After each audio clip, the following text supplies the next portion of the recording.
आपल्या भारतामध्ये सध्या 6 राज्यांमध्ये विधान परिषदेचं सभागृह आहे। त्यामध्ये उत्तर प्रदेश विधान परिषदेमध्ये 100 सदस्य आहेत, बिहार विधान परिषदेमध्ये 75 सदस्य आहेत, महाराष्ट्र विधान परिषदेमध्ये 78 सदस्य आहेत, कर्नाटक विधान परिषदेमध्ये 75 सदस्य आहेत, तेलंगणा विधान परिषदेमध्ये 40 सदस्य आहेत आणि आंध्र प्रदेश विधान परिषदेमध्ये 58 सदस्य आहेत।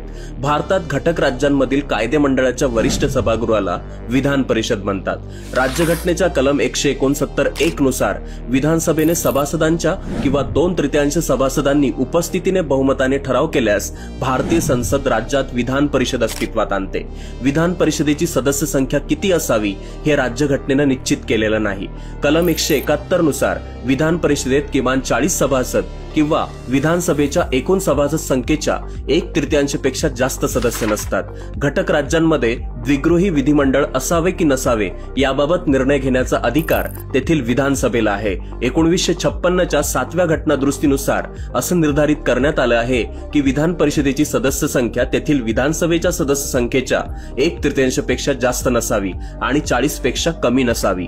घटनेच्या कलम 171(2) नुसार विधान परिषदेच्या रचनेबाबत कायदा करण्याचा अधिकार संसदेला आहे। विधान परिषदेत साधारणपणे 5 षष्टमांश सदस्य निर्वाचित असतात तर 1 षष्टमांश सदस्य राज्यपालाने नियुक्त केलेले असतात।